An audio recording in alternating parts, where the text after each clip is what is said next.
Everyone, कैसे हैं आप सभी। आई होप कि आप बहुत अच्छे होंगे। मैं भी बहुत अच्छी हूँ। सो गाइस, मैं ना काफी दिन से ये सोच रही थी कि जो मेरा माई पोएट्री वाला सेक्शन है ना, उसमें जिसमें मैं अपनी पोएम्स और कविताएं वगैरह डालती रहती हूँ, तो बहुत दिन से मैंने अपनी कोई रचना उसमें शेयर नहीं की है, क्योंकि आप लोग बहुत ज्यादा पसंद करते हैं, आप लोग बहुत ज्यादा सराहते हैं। तो आज मैंने वक्त निकाल कर ये सोचा कि क्यों ना आपके साथ में एक अपनी कविता, एक अपनी रचना शेयर की जाए।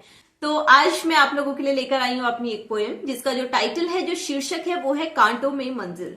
सो गाइस, पहले मैं इस कविता का आपको एक कॉन्टेक्स्ट दे देती हूँ कि किस लिए, किस वजह से और किस कॉन्टेक्स्ट में मैंने ये कविता लिखी है। तो गाइस, काफी टाइम हमारी लाइफ में ऐसे आते हैं जब हम बहुत ही ज्यादा डिमोटिवेटेड फील करते हैं, डिप्रेस्ड होते हैं, स्ट्रेस्ड होते हैं, क्योंकि हम बहुत ज्यादा मेहनत कर रहे होते हैं कुछ चीजें पाने के लिए, कुछ चीज अचीव करने के लिए, लेकिन हमें नहीं मिल रही होती है, हम नहीं अचीवमेंट उसमें ले पाते हैं। तो ऐसे टाइम में हम लोग ये सोचते हैं कि यार मैं क्यों लगा हुआ हूँ इस काम में, या फिर क्यों लगी हुई हूँ इस काम में, इतनी मेहनत, इतना टाइम क्यों इस काम को मैं दे रही हूँ, जो कि जिसका कोई रिजल्ट मेरे को सामने से नहीं मिल रहा है, कोई पॉजिटिव रिजल्ट नहीं आ रहा है। बट गाइस, होता क्या है कि दो टाइप की कंडीशंस हमारी लाइफ में होती हैं और दो टाइप के इंसान यहाँ पर होते हैं दुनिया में, जिसमें से एक टाइप के इंसान वो होते हैं जो बहुत ज्यादा मेहनत करते हैं, बहुत ज्यादा चैलेंजेस को, जो स्ट्रगल्स हैं उनको एक्सेप्ट करते हैं और आगे बढ़ने की कोशिश करते रहते हैं। और दूसरे टाइप के वो इंसान होते हैं जो इस टाइप की सिचुएशन में आके शॉर्टकट अपनाने की कोशिश करते हैं, और शॉर्टकट के चक्कर में उनको ऐसा लगता है कि हम जल्दी से जल्दी कुछ ना कुछ अचीव कर लेंगे, या फिर चीजों से या जो चैलेंजेस सामने से आ रहे हैं उनसे भागने की कोशिश करते हैं और फटाफट वाला कोई रास्ता ढूंढने की कोशिश करते हैं।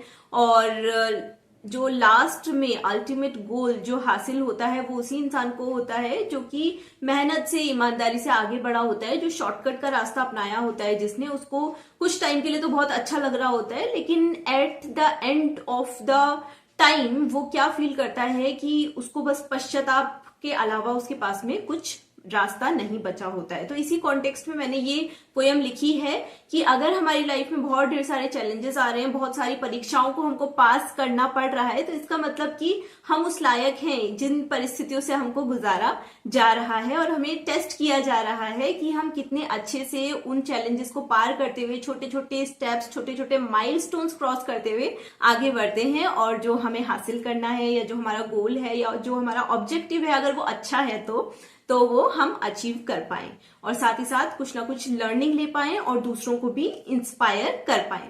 सो गाइस, चलिए शुरू करते हैं मेरी जो आज की कविता है या जो रचना है उसको। कांटों में मंजिल। जब लक्ष्य अपना पहचाना मैंने, जब लक्ष्य अपना पहचाना मैंने, तो मंजिल को बहुत दूर पाया। जब लक्ष्य अपना पहचाना मैंने, तो मंजिल को बहुत दूर पाया। जब कंटक और पुष्पीय मार्ग में से एक मार्ग अपनाना था मुझे तब, जब कंटक और पुष्पीय मार्ग में से एक मार्ग अपनाना था मुझे तब, दो राहगीर मिले मुझे अपने लक्ष्य पथ पर। एक का मार्ग कंटकों पर और एक बढ़ता ही चला गया पुष्पीय पथ पर। धीरे धीरे बढ़ते ही चले गए दोनों अपने अपने मार्गों पर। धीरे धीरे बढ़ते ही चले गए दोनों अपने अपने मार्गों पर। कंटकों पर थी परेशानी भारी और फूलों की यात्रा वारी न्यारी।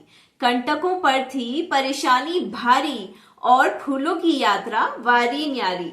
मुझे तो बस इंतजार उस समय का था जब दोनों की मंजिल का मुझे पता चले। मुझे तो बस इंतजार उस समय का था जब दोनों की मंजिल का मुझे पता चले। यही सोचकर जब मैं आगे बढ़ी तो, यही सोचकर जब मैं आगे बढ़ी तो ये क्या देखा मैंने कि जो चल पड़ा था कंटक पथ पर, जो चल पड़ा था कंटक पथ पर, सुस्पष्ट थी मंजिल उसकी, सुस्पष्ट थी मंजिल उसकी। और जो चल रहा था पुष्पीय मार्ग पर, और जो चल रहा था पुष्पीय मार्ग पर, कुछ ओस और कुछ छांव और अंधकार दूर तक नजर आ रहा था। आखिर समझ ही गई मैं, आखिर समझ ही गई मैं, दुख के बाद ही सुख है और कांटों में ही मंजिल है। आखिर समझ ही गई मैं कि दुख के बाद ही सुख है और कांटों में ही मंजिल है। सो गाइज ये थी एक छोटी सी कविता मेरी, कांटों में मंजिल, जिससे कि हमको एक मैसेज ये मिलता है कि हमेशा जब भी हमारी लाइफ में तकलीफें आती हैं, समस्याएं आती हैं, परेशानियां आती हैं, तो उनका डट कर सामना करना चाहिए, आगे बढ़ते रहना चाहिए, अपनी तरफ से मेहनत और निरंतरता में कोई कमी नहीं छोड़नी चाहिए। बाकी अच्छा रिजल्ट तो उसका आएगा ही आएगा कभी ना कभी। तो गाइज आप लोगों को ये मेरी पोएम कैसी लगी आप कमेंट सेक्शन में जरूर बताइए। अगर आपको मेरी पोएम्स, मेरी रचनाएं अच्छी लग रही हैं और इस टाइप की वीडियोस और आप लोग देखना चाहते हो तो जरूर कमेंट करते रहिए और साथ ही साथ मेरी वीडियोस और व्लॉग्स को लाइक और शेयर भी करते रहिए। अगर आपको मेरी वीडियोस, व्लॉग्स अच्छे लग रहे हैं तो आप मेरे चैनल को सब्सक्राइब भी कर सकते हैं। सो मिलते हैं गाइज अब अपनी नेक्स्ट वीडियो में या फिर नेक्स्ट व्लॉग में। तब तक के लिए bye bye, take care and नमस्कार।